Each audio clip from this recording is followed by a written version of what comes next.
Gleaming, futuristic megacities, China has many of them. I don't even recognize how impressive or extraordinary they are in the city as opposed to someone who comes here for the first time. They grew at a mind-boggling pace with help from central planning. I'm Carolyn Beeler. And I'm Marco Werman. Today we're talking about China as a global superpower, from tech innovations to military might. The next 12 months, though, might reveal fragility. It's going to be very difficult for the world economy to have a good year ahead if China doesn't correct its own growth model. There's also tension with that island off of China's coast. China believes that Taiwan is part of China and wants the rest of the world to agree with them. Taiwan has heavy metal music on its side, though. We're looking at China today on The World. This is The World. I'm Marco Werman. And I'm Carolyn Beeler. Thanks for being with us today. If I say superpower, I am betting two countries come to mind: the United States and the People's Republic of China. 50 years ago, the idea that China would be a major global rival to the U.S. was tough to imagine. The country was overwhelmingly poor in the 1970s. Most of the population lived in rural areas. Today, China is a high-tech powerhouse. We start our special one-hour broadcast all about China in the southern megacity of Shenzhen. Population 20 million. The World's Jeremy Siegel explains how Shenzhen sidestepped problems typical of cities that undergo rapid growth, like air pollution and overcrowding, to become a global hub of commerce and tech. It is a hot day in Shenzhen. Nearly 100 degrees, even though it's almost winter. During summers here, the heat can be unbearable. But that's not much of a problem for Wen Xin, a 20-something who was born and raised in Shenzhen. Her parents were migrants who came to the city seeking economic opportunity. I find her sitting behind a computer inside a small milk tea shop. Wen Xin, who tells me I can call her Wendy, isn't tied to an office, so she often comes to places like this to get her work done. It's convenient, cool, and easy. The milk tea shop we're sitting in is located inside a massive mall, one of 800-some malls spread throughout Shenzhen, most of them connected to metro stations by underground tunnel.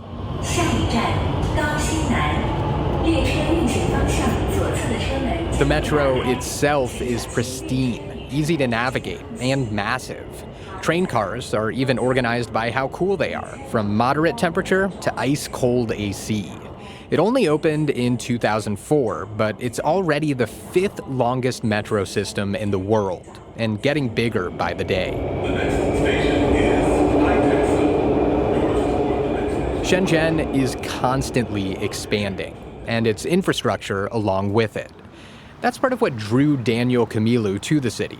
Just here where we're sitting, literally almost every building around us didn't exist when I came here first. Camilu is a Portuguese expat who moved to Shenzhen after the 2008 financial crisis. So it's really hard to get a job back in Portugal. And I've been here ever since, and I've been working in tech basically the whole time I've been here, in marketing mostly. Started in a software company, then e-commerce, a smartphone, and then in a gaming publisher. His story is in many ways emblematic of the Shenzhen experience. The city is built on tech, economic opportunity, and manufacturing. Shenzhen was China's first special economic zone and experienced a huge boom in foreign investment in the 80s and 90s before becoming a hub for homegrown tech companies in the 2000s. All of this led to unprecedented population growth, unlike anything in modern times. But the city has somehow managed to keep up, not just with basics like clean air and water, electricity and housing, but with striking, hyper-modern architecture that feels straight out of science fiction. I think the city is incredibly young. That's Ole Scheren, a German-born architect and urbanist who's responsible for many of the buildings that have come to define Shenzhen's futuristic skyline. It's both young in terms of its own age, merely 3-4 decades, but it's also incredibly young in terms of its population. That youthfulness that Sharon's describing is hard to miss. In addition to the young workforce that drives the city's economy, there are babies and young children everywhere. A combination of urban convenience and ample green space, more than any other major city in China, makes it an easy place to raise children. Virtually all transportation is electric, drastically reducing the smog that you might find in other parts of the country. Sharon says he and other architects shaping the city have worked hard to achieve a balance between city convenience and natural beauty. Now, while it's tempting to look at Shenzhen's development and say, hey, why can't other growing cities do the same thing? It's important to note that Shenzhen is in a unique situation compared to other major population hubs. First off, most of it didn't exist before 1980. So the city's planning department, the designers of the Shenzhen Metro, and architects like Sharon, they got to start with a blank canvas. On top of that, there's China's authoritarian political and economic system. I think the key for Shenzhen is that this really benefits from the central government. That's Jinfen Zhang, a Shenzhen-based finance professor. The central government, they provide a lot of help. And also China has this capacity to build up the infrastructure very quickly, very efficiently. But those benefits come with drawbacks. Surveillance is everywhere. It's hard to go more than just a couple steps on the street before confronting some sort of camera tracking your every move. You have to go through security at every subway entrance. And when you swipe in at the metro gate, a camera equipped with facial recognition technology scans your face.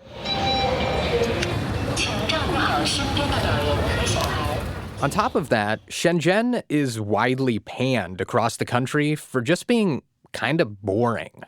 Wendy from the milk tea shop told me that all she really does for fun is go to the gym. And here's how Daniel, the Portuguese expat, describes his day-to-day. My lifestyle here is pretty, I don't want to say monotonous, but it's pretty homey. Like I stay at home a lot of time. Shenzhen, by virtue of being one of China's newest big cities, does not have a very extensive culture of the sort that Shanghai or Beijing or Hangzhou or Chengdu residents might feel very proud of. That's Dan Wang, a technology analyst and author of the book Breakneck, China's Quest to Engineer the Future, which explores the positives and negatives of China's immense growth over the past few decades. But it is a place of fantastic entrepreneurial hustle where people get together over coffee or dinner, work out a business plan, and start executing the very next day. That hustle, Wang says, is what's allowed Shenzhen to leave other parts of the world in the dust. For The World, I'm Jeremy Siegel, Shenzhen, China. We'll hear more of Jeremy's reporting from China throughout the hour.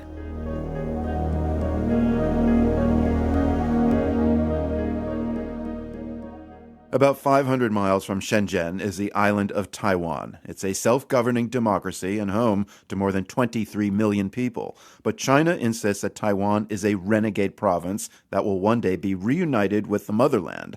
This is why only a tiny number of countries officially recognize Taiwan as an independent state, and it's risky for any government to challenge Beijing's claim over Taiwan. Japan learned about this back in November, as the world's Matthew Bell reports. Chinese leader Xi Jinping reached out and shook hands with Japan's Prime Minister Sanai Takaichi. It was all very cordial as they smiled for the cameras.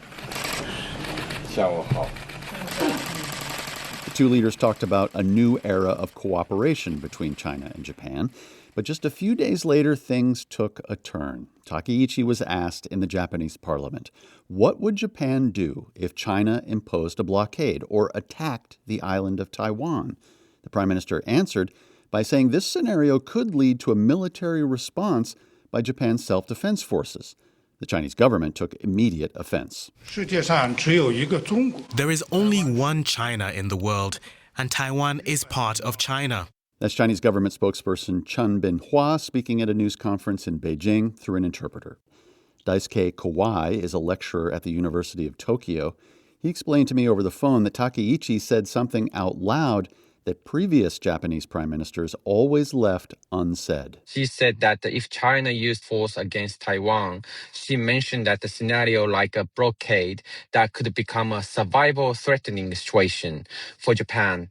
The phrase survival-threatening situation is a trigger under Japanese law for using military force. Kawai says opinion polls show that the Japanese public sees China as a threat, and a broad majority views Taiwan as an independent democratic country. But he says people in Japan also realize that recognizing the island formally as being separate from China would create an immediate crisis with their large and powerful neighbor. And no one wants to go to war with China, he says.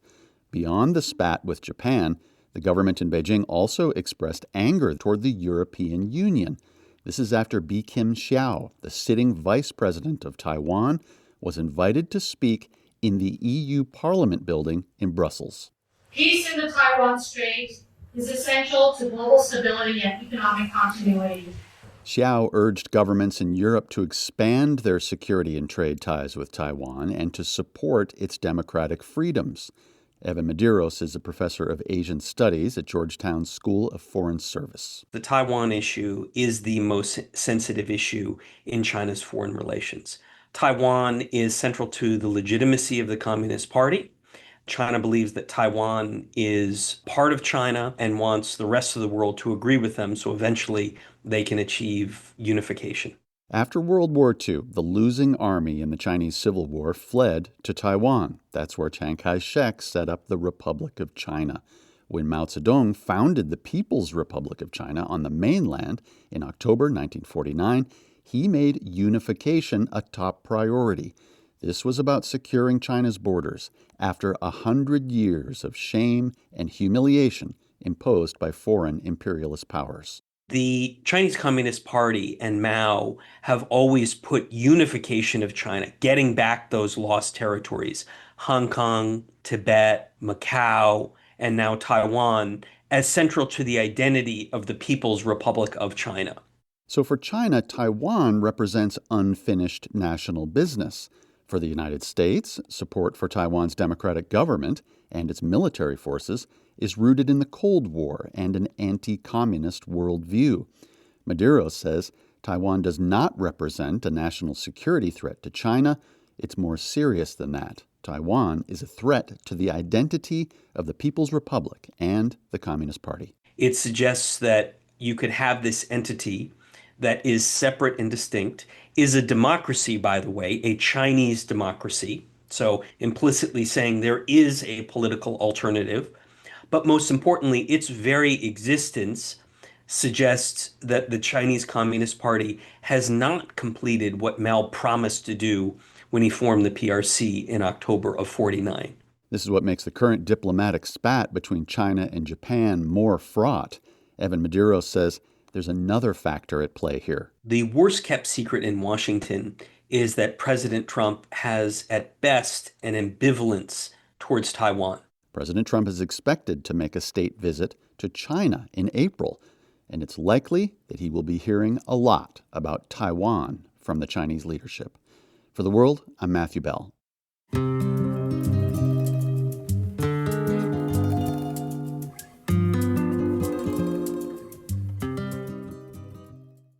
If you're listening to us in the car on American roads, chances are your vehicle is gas-powered.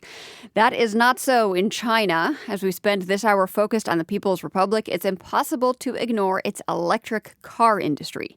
Nearly 3/4 of the world's EVs are manufactured there. The World's Jeremy Siegel takes us back to Shenzhen in southern China, the city that's home to the electric car giant BYD.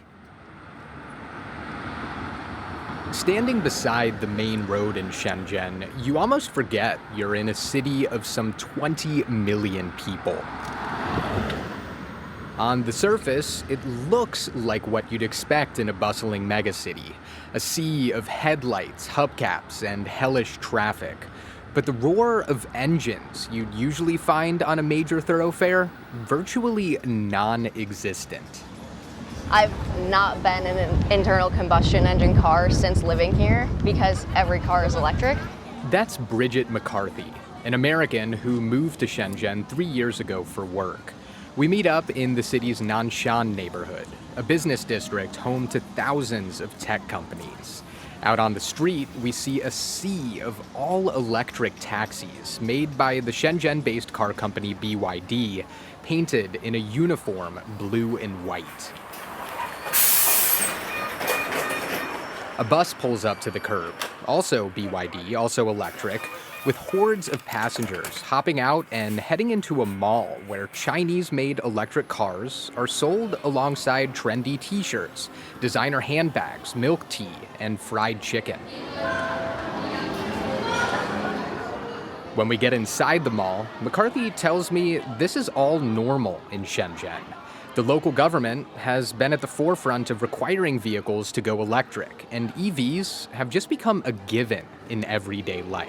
Like, the buses in Shenzhen have been completely electric since 2017.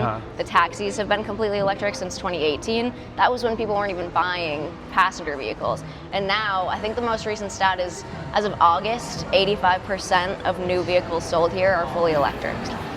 McCarthy works for a hedge fund called Snowball Capital, which invests in EVs and green energy companies. They used to be based in the US, and McCarthy tells me years ago she would never have imagined ending up here. Basically, we were never planning on living in Shenzhen or China, but more and more as China kind of climbs the ladder in terms of tech, we started realizing most of our holdings were in China, and a lot of them, they're headquartered in Shenzhen. Now, McCarthy tells me, it's hard to imagine being anywhere else. Huawei, China's version of Google, Tencent, the Chinese social media giant, DJI, the drone maker, and, of course, BYD, are all based here.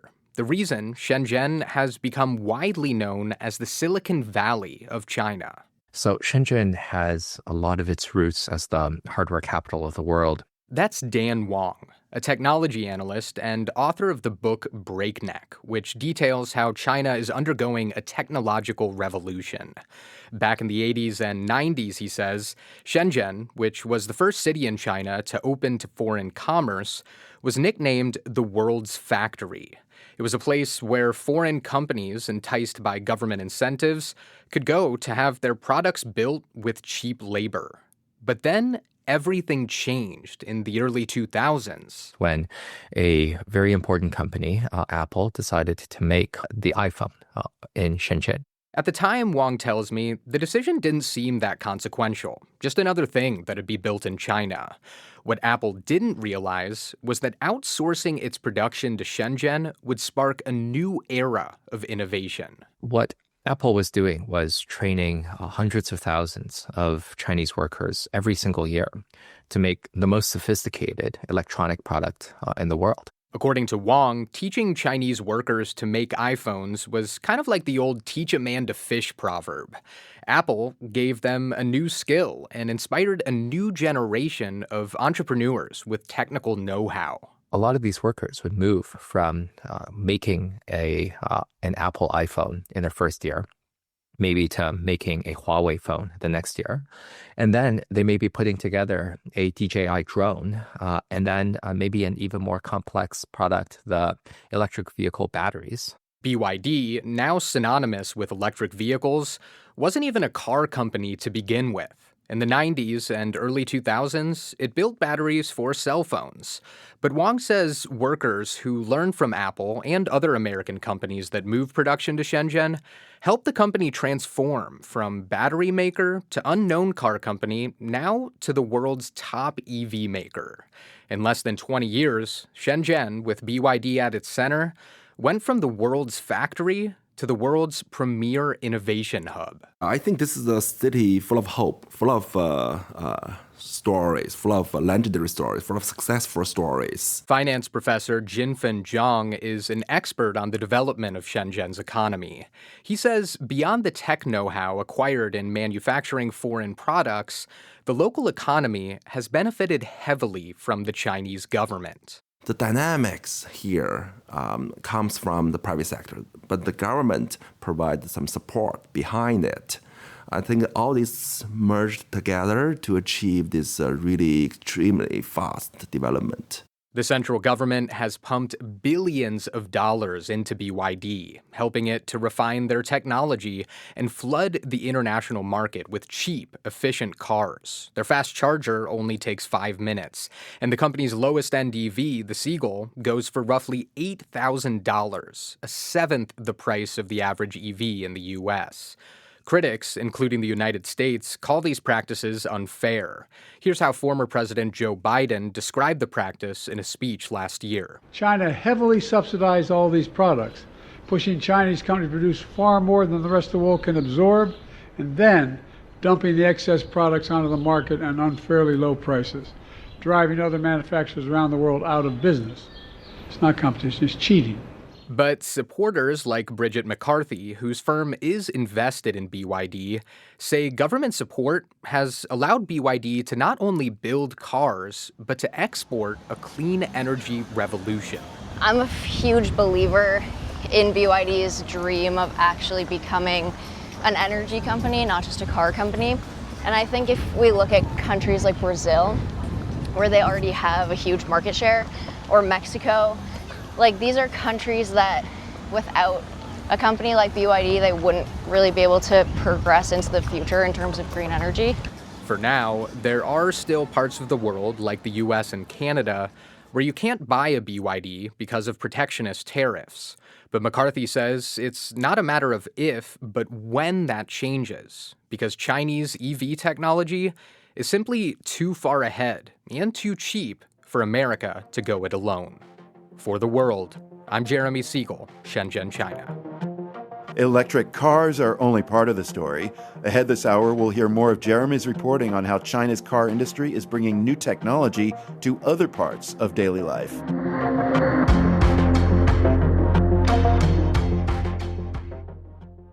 Factories in China are in overdrive, and the numbers show it. For the first time ever this fall, China's trade surplus surged past $1 trillion. We recently asked economist Ishwar Prasad to help us understand what this means for the global economy. He specializes in trade policy at Cornell University. The way China has managed to sustain its growth is essentially by providing a lot of credit to its companies, which are now pumping out a huge amount of goods. And those goods are just not being purchased by Chinese households because demand there is quite weak. So China has little option but to export all of the goods that its factories are producing, which cannot be consumed fully domestically, to markets around the world. And that's why we're seeing such a large trade surplus, simply because China has to sell its goods somewhere. So those big container ships are still leaving China, just not coming as much as they used to the United States. That's right, although there are two phenomena that are going on here. First of all, China is exporting a lot to other countries, and consumers in those countries are getting the benefit of cheap Chinese goods. But also some Chinese exports are being diverted through other countries, such as Vietnam and Mexico, where there are lower tariffs on imports into the US. So essentially, this trade diversion is part of the story as well. So the US is not importing as much directly from China, but its overall imports from China through direct and indirect channels, which means other countries, is not as low as the overall figures might suggest. So some of that product you're saying is going to Vietnam and Mexico and then being pressed on to the United States. That's right. And in addition, China is also setting up factories in places like Vietnam and Mexico to get around US tariffs. But it is also transshipping goods through those countries. What other countries are the goods going to directly from China if they're not headed to the U.S.? Practically every other country. There are countries in Southeast Asia, Japan, Europe, Africa, and Latin America. So basically, Chinese exports are flooding the world markets. And this is making it very difficult for manufacturers in other countries to compete with China. So what kind of goods are Chinese factories churning out? Are we talking high-tech kind of gadgets or lower value goods like toys and clothes? It's the whole gamut. It goes from very low value added, low cost and low price manufacturing goods such as toys, textiles, footwear, and so on, to high-end electronics, televisions, computers, and so on. And of course, there are high technology industries like electric vehicles and solar panels, where China is coming to dominate the world market. And those account for a significant chunk of its exports as well.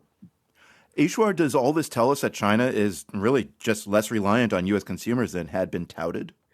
It is a lot less reliant on US consumers, and this is certainly creating a problem for the world economy because China is the second largest economy in the world.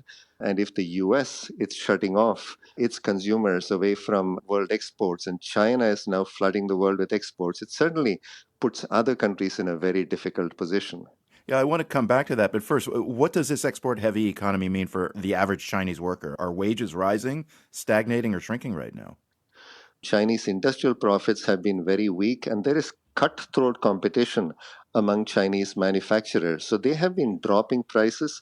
And in fact, China has had very little inflation. And in fact, by some measures, has been stuck in deflation, which means prices have been falling simply because producers have to keep producing. And this is causing some firms to go under. It's forcing them to cut their profits and it's forcing them to cut their prices. And the net result is that workers are not doing terribly well either. There have been significant problems with unemployment rising. And in addition, Chinese workers' wages are not doing terribly well either. So if we step back a bit, put China's export boom against the backdrop of the global economy, what does all this mean for countries in Europe that, for example, are gobbling up things like Chinese EVs, or countries in Latin America that are making deals with China around products like soybeans, creating new relationships and new dependencies? This is an existential concern for certain countries, especially those like Germany, Japan, and many others in Asia that rely on exports for their own growth. Now, many of these economies have not been doing terribly well in the post-COVID period. Now they find they cannot easily export to the US because of the tariffs on their exports to the US. And now they're being flooded with exports from China. So it really affects their own industries.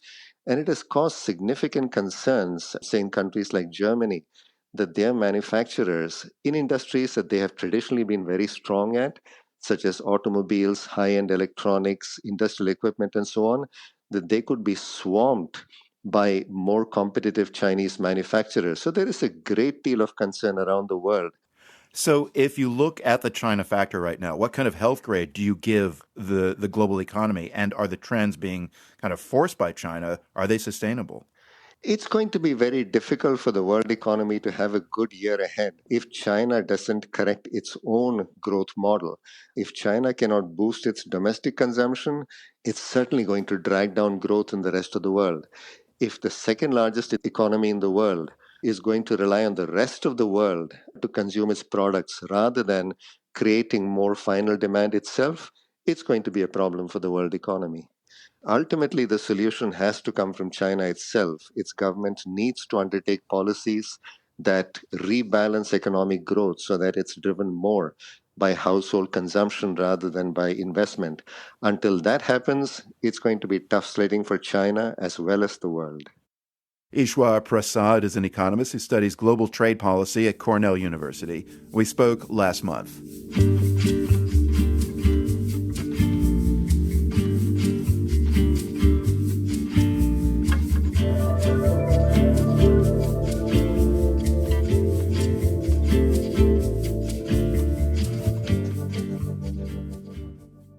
Earlier this hour, we heard about China's global dominance in electric vehicles.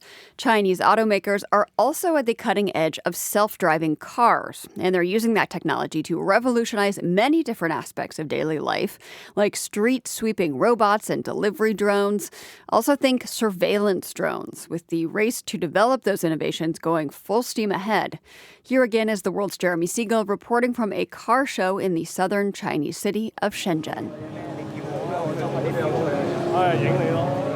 As I walk into the Automotive World China Exhibition, I am immediately drawn to a car.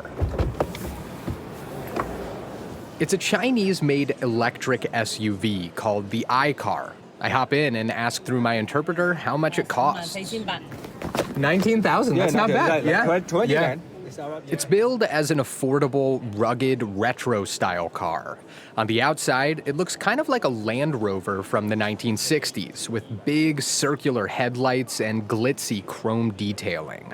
On the inside, it feels like a futuristic spaceship equipped with buttery, highly cushioned, heated seats that feel like a warm glove. Feels pretty good. It's comfortable? I want to test out the horn, but I'm not going to. I think people from the US would love it, she tells me. The iCar is impressive, as are the other EVs on display here. But as I move through the convention center, I start to realize that the real cutting-edge technology being developed in China is found in smaller, more unassuming vehicles. This is the voice of Yan Ming with the self-driving tech company Rhino AI. He's telling me about their R5 autonomous vehicle, a driverless cargo van that's just received one of the exhibition's top awards. It's basically a simple white square with 4 wheels. The inside is like one big trunk, notably absent a steering wheel and driver's seat. Instead, on top, there's a series of little cameras, radars, and a 3D light sensor that helps the van sense cars and pedestrians that might be nearby. I'm curious how close the technology is to being ready for the real world. Can these drive on regular streets where cars are driving? Yes, 其实是完全可以，而且我们在深圳 right here. Ming sounds surprised when I ask this question and begins to tell me that they're not only capable of driving on city streets, they already are, including here in Shenzhen. The company has partnered with supermarkets, factories, and delivery companies in more than 150 Chinese cities, shipping food and parcels all around, no driver needed. I ask him what products like this could mean for the tens of thousands of delivery workers driving around cities like Shenzhen every day.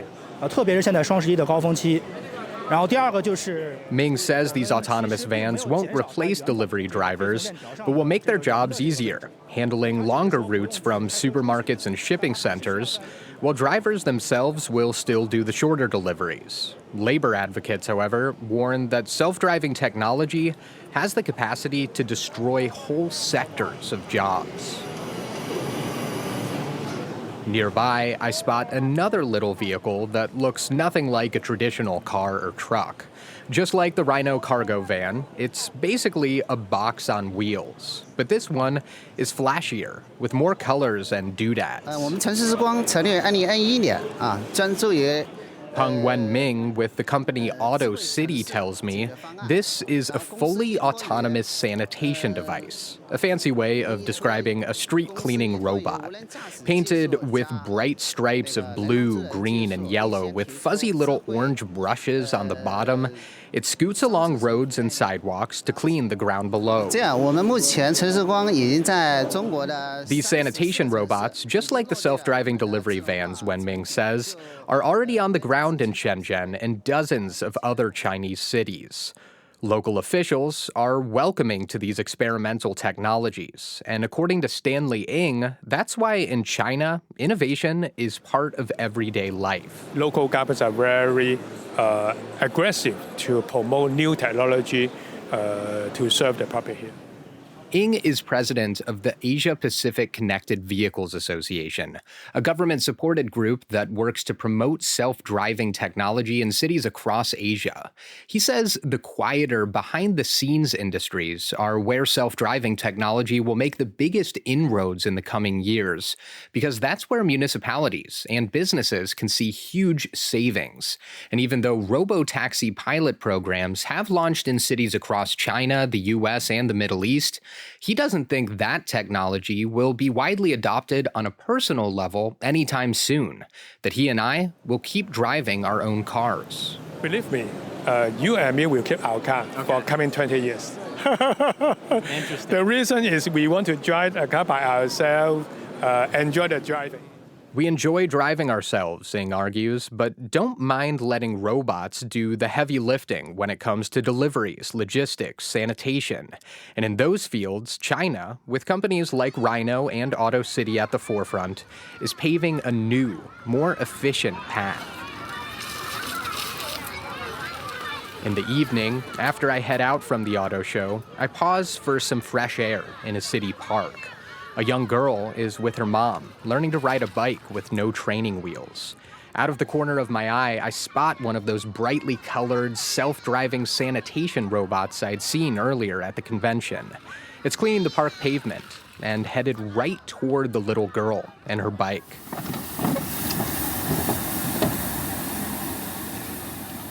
I almost shout something out, but before I do, the robot stops, turns, and starts cleaning in the other direction.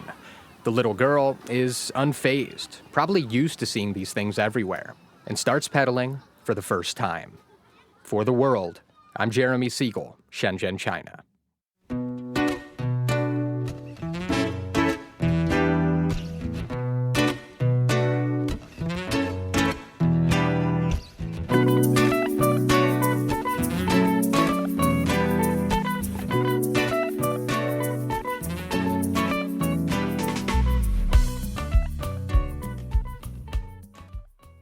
For years, the U.S. has been pressuring China and Mexico to get control of the illegal supply chain for fentanyl production. The drug is linked to most overdose deaths in the U.S., and most of the fentanyl that ends up in the U.S. is made in Mexico, with ingredients that come from China. This fall, there was some progress on this. An agreement between the U.S. and China says that Chinese companies will need special licenses to ship certain key chemicals to the U.S., Canada, and Mexico. The World's Tibis Isaiah reported on this from Mexico City last month. The basic fentanyl supply chain looks like this. We have chemicals coming out of China, going to Mexico, used to manufacture synthetic drugs, being shipped into the United States. Daniel Baldwin works on U.S.-China cooperation against illicit drugs.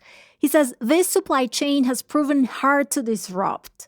Now, China says it's regulating 13 chemical precursors used to make fentanyl. The rule basically adds a checkpoint. If a Chinese company wants to ship one of these chemicals, the government now reviews who the buyer is and why. So this process, right, because it creates a paper trail within the system, potentially could allow law enforcement, say in Mexico, Canada, or the United States, to be able to track that record back to the original shipper. But Baldwin says enforcing the rules is still a challenge. China's chemical sector is huge, and shipments often pass through several middlemen, making tracing more difficult. Also, traffickers in Mexico often create fake companies to make themselves look like legitimate buyers. And there is another problem. China is only restricting a small fraction of the chemicals used to make fentanyl. Many other ingredients are still completely legal. Many precursors of fentanyl are used in legal pharmacology, legal pharmaceutical industry, agriculture, legal chemistry. They're just very basic chemicals. Vanda Felba-Brown is with the Brookings Institution. She says even if China stopped being a source of fentanyl ingredients, traffickers could look for other countries, like India, where the pharmaceutical sector is loosely regulated. But there is some hope. This is not the first time China has tightened controls. In 2023, the government started restricting some chemical precursors, and the impact showed up quickly in the U.S. The number of fatal overdoses from fentanyl has declined very substantially over an 18-month period.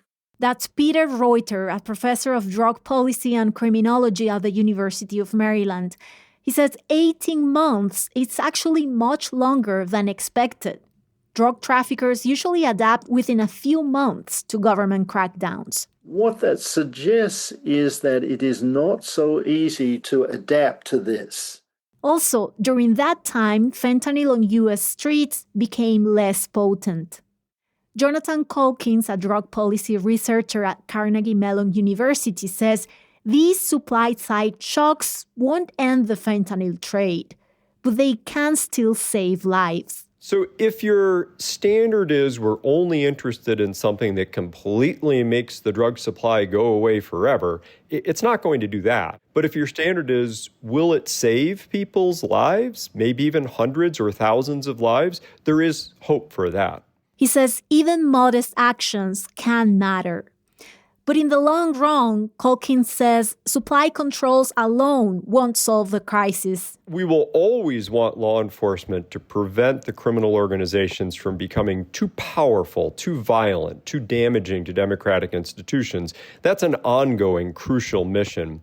The bigger challenge, he says, is stopping people from becoming addicted. For the world, I'm Tibisay Isea, Mexico City.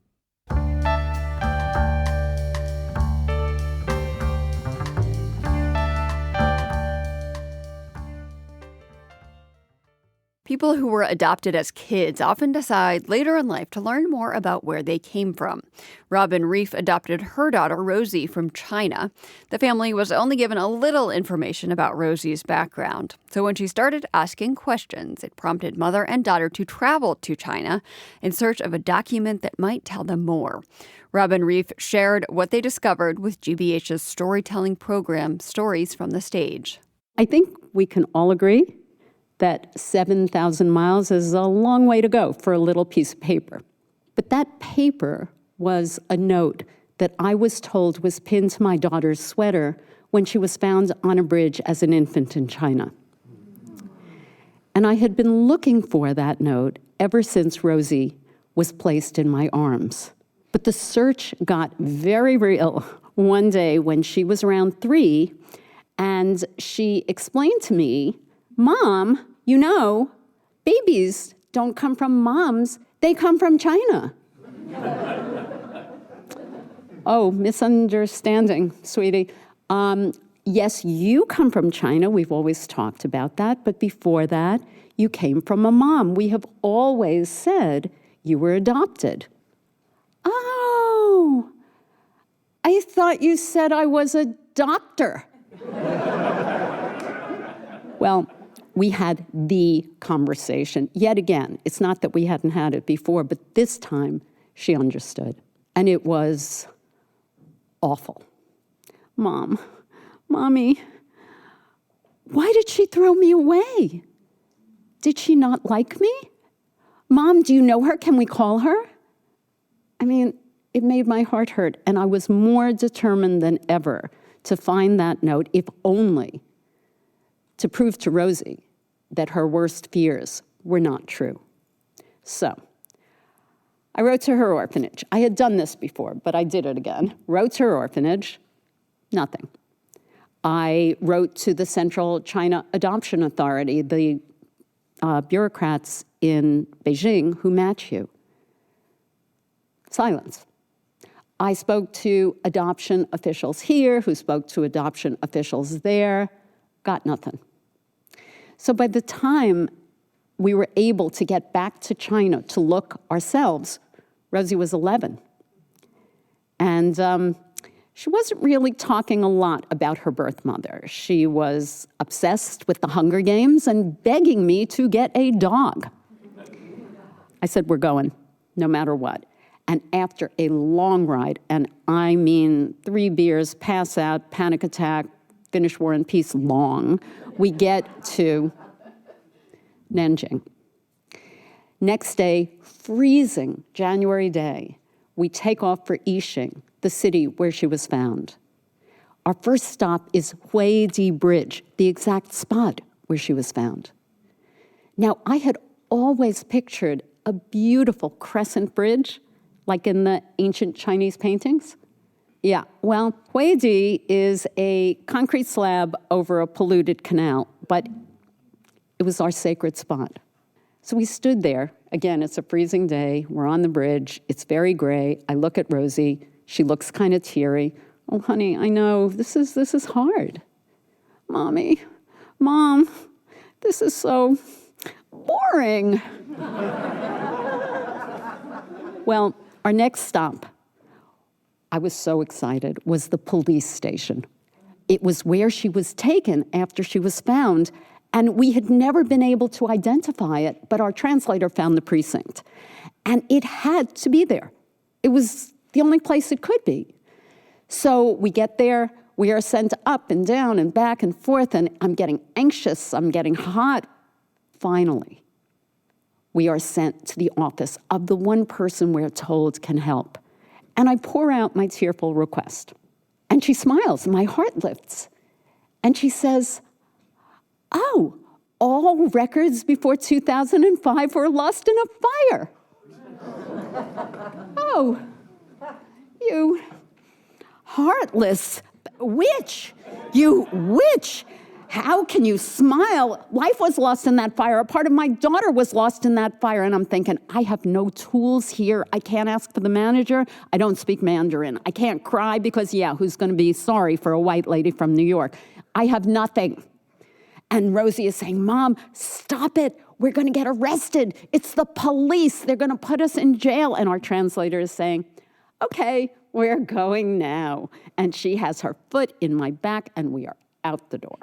And we have to show up at the orphanage where the note is not, as I know. We have lunch with the new director, and as we're leaving, she hands me this file. I'm telling you, it's the size of a suitcase. It's enormous. And I had to put it on the table in order to leaf through it. And what I see were adoption papers that I had signed 10 years ago. So I'm thinking, this is weird. So I'm paging through, and I see, stuck between two pages, is this ripped out, crumpled piece of paper with these sort of ballpoint marks. And I take it out gingerly because I don't want to rip it anymore. And I see Mandarin characters and numbers, and I see, I'm able to make out Rosie's date of birth, which of course I knew. And then the exact time of her birth, which only her birth parents could possibly know. It was the note. I hand it to Rosie. She looks at it, hands it back with this look like, yeah, Mom, but what I really, really want is a dog. So we're in the car. She's giving me grief. Mom, the note said nothing, so why did we even come? It's like, oh, honey, I know. It's disappointing. But the truth is, I was not disappointed. I got what I came for.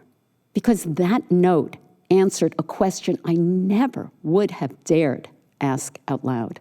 That note was proof that Rosie was not trafficked, and so was not someone's stolen daughter. Rosie was not left to die, as had been so many girls during the one-child policy years. Rosie was left to be found. Thank you. Robin Reif is a writer from New York City. Her story was produced by our partners at GBH's Stories from the Stage. Thanks for being with us this hour. The World is produced by GBH and PRX, broadcasting weekdays from the Nan and Bill Harris studio in Boston and from the Department of Communication at UC San Diego. I'm Carolyn Beeler. And I'm Marco Werman. Thanks as always for listening, and join us again Monday for the latest news from around the world. The World is supported by the Carnegie Corporation of New York, working to reduce political polarization through philanthropic support for education, democracy, and peace. More information at carnegie.org. By the John D. and Catherine T. MacArthur Foundation. Committed to building a more just, verdant, and peaceful world. macfound.org. And by FJC, a foundation of philanthropic funds serving the nonprofit sector with donor-advised funds, fiscal sponsorship, bridge lending, and more. FJC.org.